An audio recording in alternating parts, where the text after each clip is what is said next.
Brought to you in association with Grendel Press. This is Werewolf, the podcast, a serial killer drama.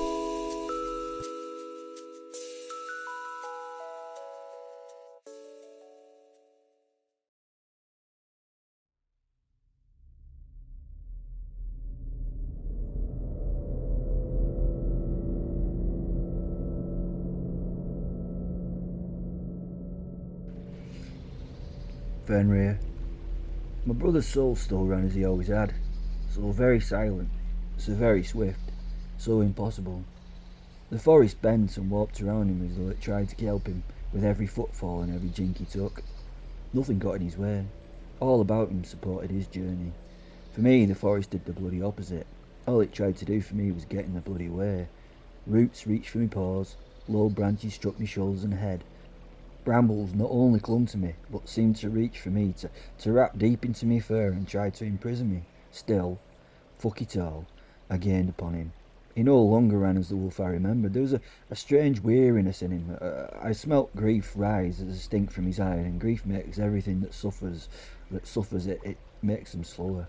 Eventually the grey wolf stopped. A great fallen beech lay across a stream, its roots clawing at the evening sky. Volchor turned and stood up on the trunk. He could hold that position against me all day. The only way to him was down the very trunk that he guarded.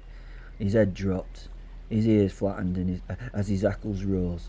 Lips drew back from yellow teeth. A savage, unfiltered growl reverberated, but the terrifying part of it was that the forest around me gave its million voices as in support. I told you to leave. His voice sounded like distant thunder. But I've only just found you. You have only just lost me. I climbed onto the great trunk opposite him. This didn't help his disposition. For a long while we stood eye to eye. The invisible energy of the stair crackled between us as he snarled. I didn't really respond, but neither of us spoke. The forest did the talking, water over stones, leaves whispering, insects raging anger. The birds did not sing, they screeched various warnings. A raven somewhere beyond trees added his own anger. Fuck them. Finally, ignoring all, I asked the question. Brother, what has happened? He laughed. There was no humour in it. You happened. You are wrong here. I blinked. Aye? You. He turned slowly. His pale blue eyes were really old, older than sorrow itself. You chose human. What? I was confused. We chose them an awful long time ago. We abandoned them when we came here. I looked away. No, you did. You abandoned them. I was just without one, so eventually I chose one. Yes, you chose mankind. A venom-filled answer. No, not mankind. I just chose William. There is no difference. He spat again. His words struck harder than any sword could. They lie. They conquer. They name themselves masters of everything they see. He swept his head towards the forest around us. They cut. They burn. They He shook his head at this. build these things. They call it civilization. It is annihilation. I remained silent. I didn't really know what to say. They are the only beasts to destroy what feed them. They do not take what is required. All they take. All of it. Then leave their caste as evidence. His great head lowered. The deer, they only take what they need. The wolves, they hunt because hunger haunts their bellies and they need to feed their young.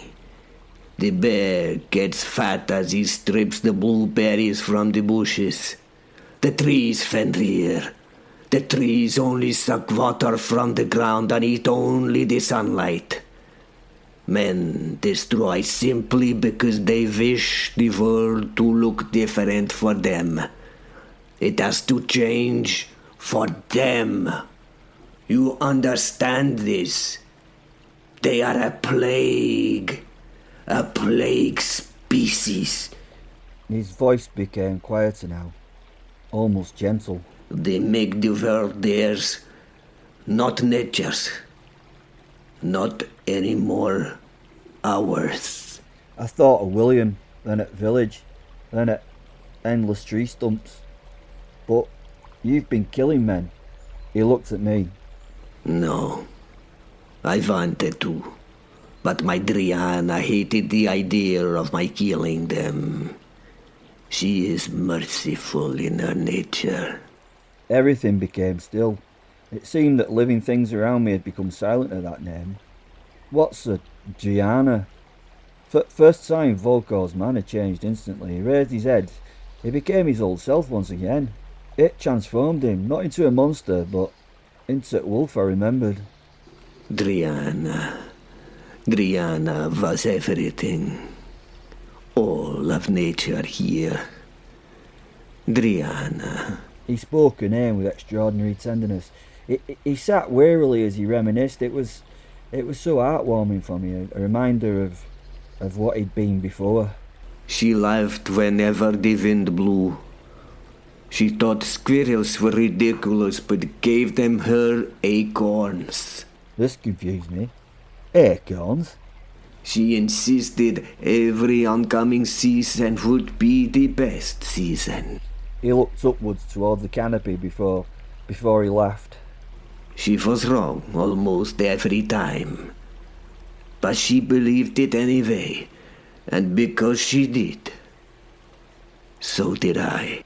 I listened. Something inside me already feared the ending. She was the Dryad. He nodded beyond trees. Not of this forest, of one tree. She was the spirit of the great oak. I joined with her when the tree was still sapling. I guarded her. I guarded the wolves. I guarded the streams. I guarded the birds. I guarded everything that lived beneath the branches. He smiled sadly. For hundreds of years. We watched the ever better seasons together. He laughed, then the nostalgia disappeared, and the bitterness, well, it came back.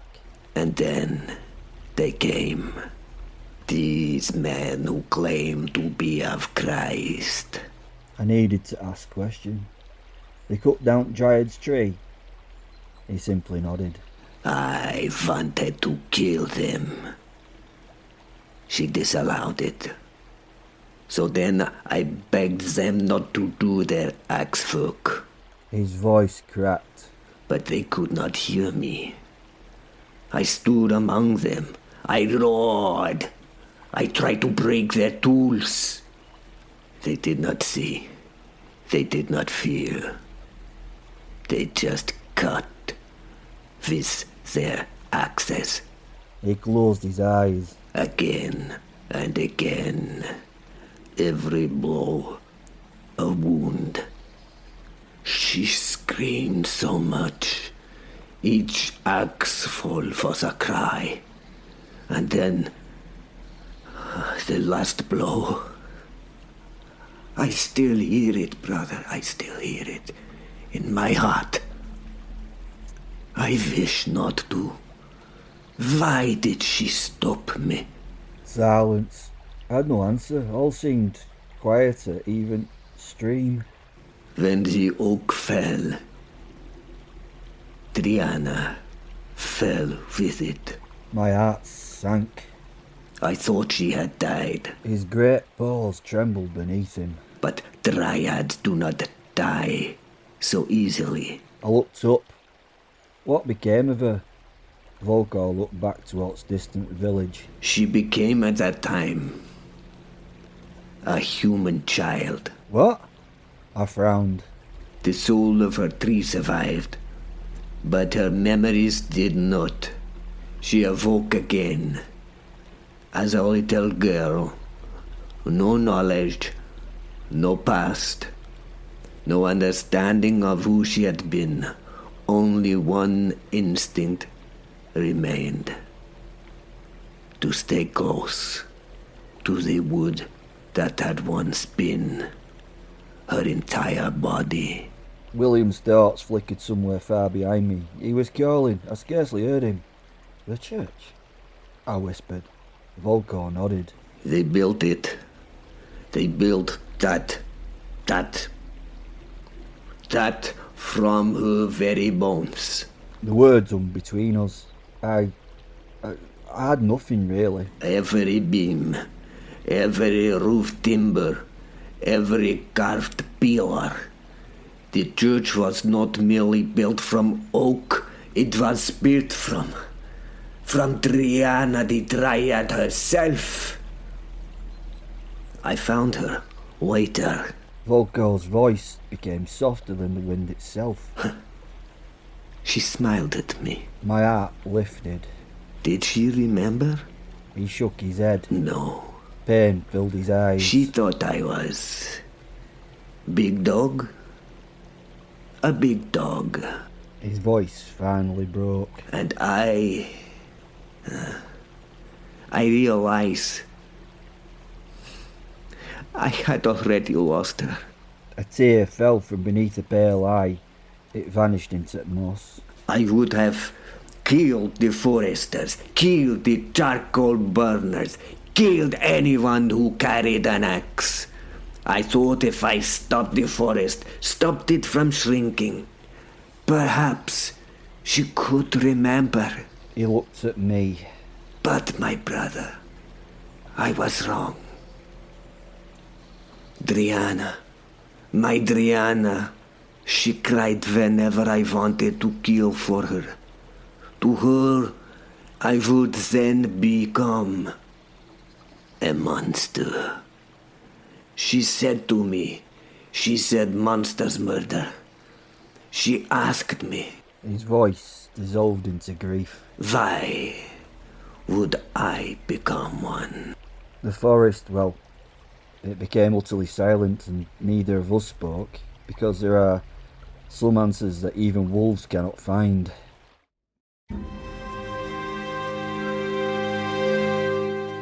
William Marshal. My search for Fenrir was long and arduous. I eventually caught up with him, though. He was sitting outside the little new church. He did not move in response to my approach. His eyes never left the door. The great black wolf simply sat among the long grass, staring at the timber doors as though he expected them to speak to him. It was apparent no one else could see him, because village life went on about him and even through him. Well, I thought no one else could see him. Children ran past him, laughing. A farmer led his oxen towards the fields. The oxen felt discomfort at something as they passed where Fenrir sat, but man, no. Women carried baskets of bread into the square. They also walked through the giant wolf without knowing he was even there. Yet somehow, in amongst all this life and people, he looked so very forlorn and lonelier than I had ever seen him. I walked quietly across the grass to him. Fenrir. He did not answer. Instead, his amber eyes remained fixed upon the church. She's inside. She? Who, that little girl? I was confused. The Dryad. The what? The Dryad. He said angrily. I gave him a slow nod as I crossed myself against nothing. It was just a habit to be done at a mention of the unknown. Silly, really. He sensed that I did not understand what he meant by the word Dryad. That Dreana, that little girl, she's Dryad, the spirit of great tree. Well, What's left of her anyways? I had never heard of tree spirits outside of children's stories told to me when I was but a boy. Yet, with all that I had seen, and all that had been shown to me, including my very own wolf soul, Dryads seemed now an easy thing to accept. So, I simply did. I followed his gaze. The church was beautiful, it was. It was simply built, it was honest. The beam still glistened with fresh sap beneath the afternoon sun. It smelt... It smelt somehow alive. And yet somehow dead or dying, perhaps. A tiny voice interrupted my thoughts. Hello, again. Resonated in my head. Not heard. Directly inside my head.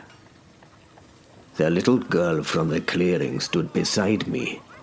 The acorn still rested carefully in both her hands as though it were the greatest treasure in all Christendom. Her focus was not mine. But then she turned to me. A smile like a spring-sprung sunrise beamed forth. Then, without any hesitation, she walked directly towards Fenrir. I held my breath. She could not see him, surely. Nobody saw him. No one but me. And yet, she stopped directly before the enormous wolf.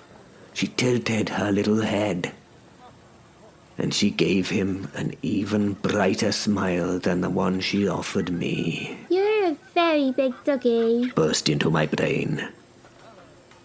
I knew Fenrir heard it too, as he froze. The little girl giggled. Don't worry. She reached upwards. I don't pull doggy ears like Jamie does. He's a poo-poo head. Fenrir relaxed. The girl slowly, very slowly, reached up and her tiny hand rested between his ears. She touched him. Fenrir closed his eyes.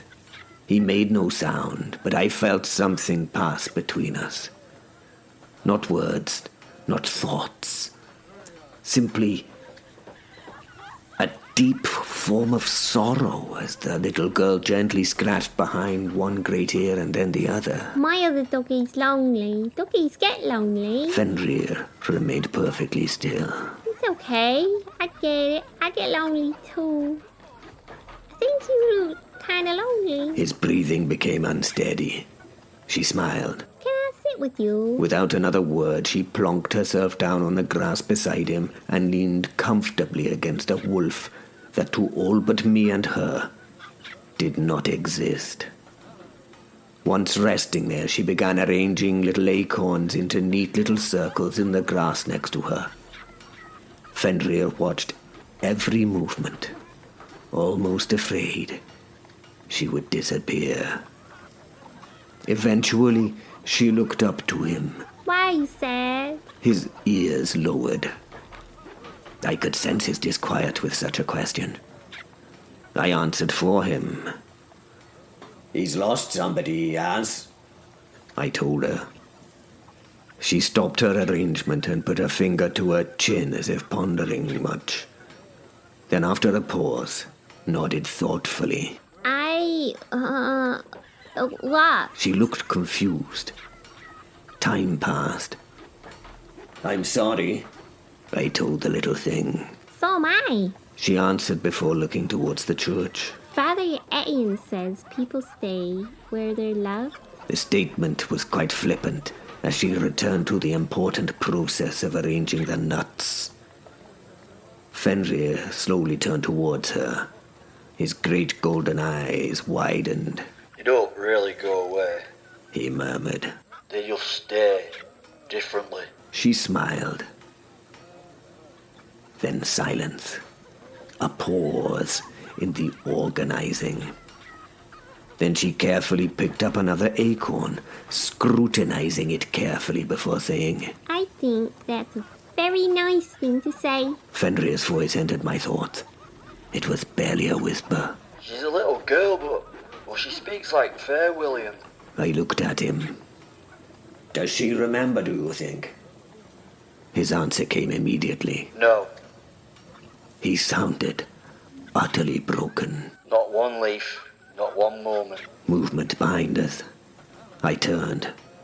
Volchor stood among the shadows beneath the trees. His face held venom, distaste, and disgust. I flinched, my sword partially drawn instantly. No, William, friend. Shouted Fenrir in my mind. I slowly relaxed. Once the monster saw me resheath the blade, he approached. He was truly massive, yet he made no noise. It was true. He was another wolf soul then. The little girl looked up at him, smiled brightly, and leapt to her feet, pointing at the great wolf. Oh! She waved. Looky! The big doggy can have a friend! Volchor stared at her. Every ounce of anger vanished from his ancient face. Only grief remained. Dreana. His dejection was evident. She frowned, but politely. My name's not Dreana, silly. I'm Dreer. Volchor closed his eyes. Yes, he said. For a moment I feared he would simply collapse beneath the weight of centuries. Instead, he managed a smile. It's a beautiful name. She beamed. Thank you, big doggy. Then she returned to her seat at Fenrir's feet and got back to arranging her acorns. This, William, is Volchor. He's a brother of mine from Ural tribe. The great wolf nodded at me. I bowed a greeting. Felt like the right thing to do to this great, lord of a beast. He's lived here for more than 12 generations of men. Fenrir told me. Dreana ignored all this as she spoke to the acorns that she herded in the grass. His name's Volchor. She said. Again, I nodded a greeting of sorts. This moment felt important. I am here for her, he announced, looking at the tiny dot of a girl playing on the grass. I am guardian of sorts, a guardian sheep I chose after losing my faith in creatures like you.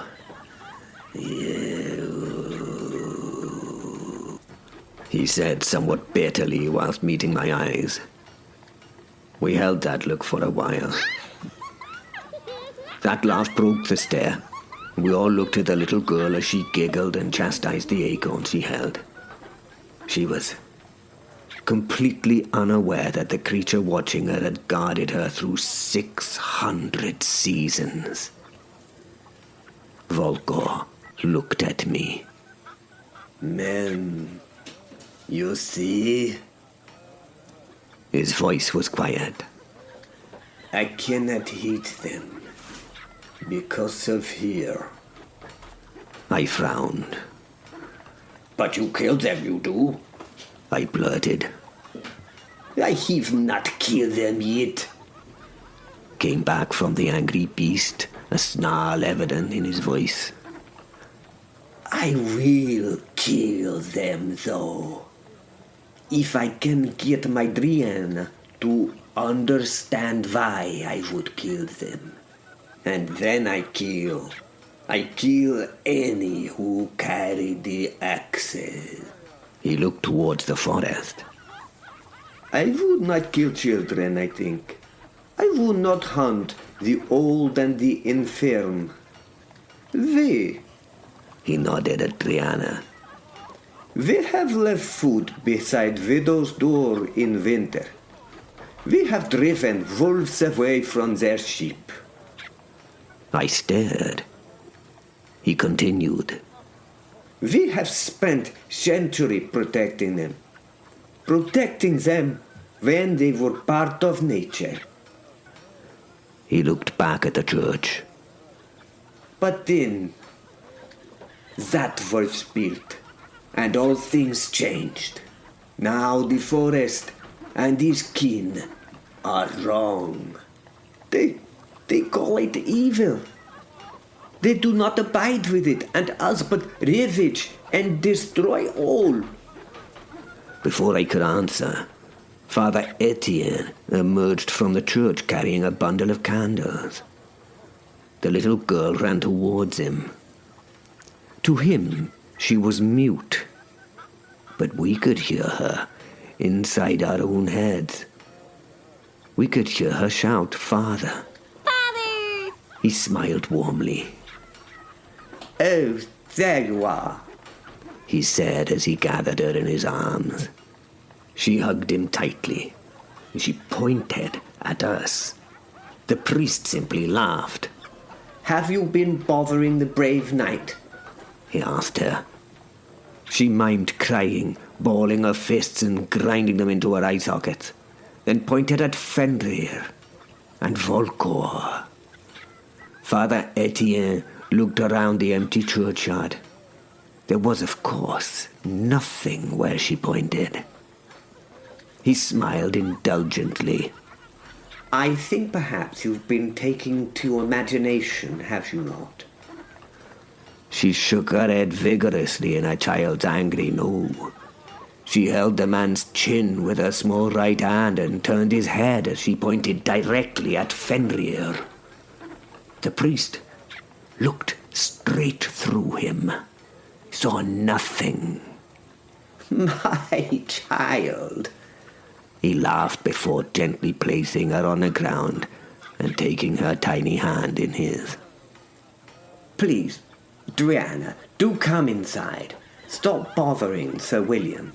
He is busy. Also, I have cherry jam." Dreana looked back over her shoulder at our little group. She waved cheerfully. Bye, big doggies! She said into our heads. Fenrir lifted his head ever so slightly. Volchor followed them to the door. "Goodbye, little tree," said the giant grey-pelted wolf. The church door closed. Silence settled once more. Volchor spoke without taking his eyes from the wooden walls, and then silence fell between the three of us. Not awkward. No. Each of us was considering whatever this was. Volchor then spoke to us. "There is only one way I can think to free her." I already knew what he meant. You're thinking about the church, right?" He nodded. "Yes, it must come down." I looked at the rough-hewn timbers, at the cross above the roof, at the smoke rising peacefully from the villagers' homes. I imagined the men who would cut those trees, the women who had carried the stones, the children who had celebrated its completion. "It is their hope," he said. Volchor's eyes filled with tears. "But for her, it is a prison." Neither of us spoke, because for the first time since I had become a knight, I faced an enemy that neither sword nor claws could ever hope to defeat.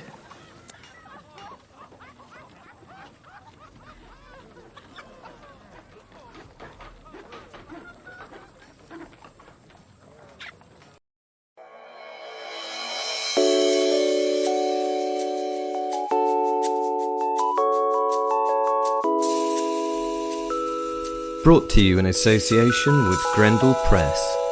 This is Werewolf, the podcast, a serial killer drama.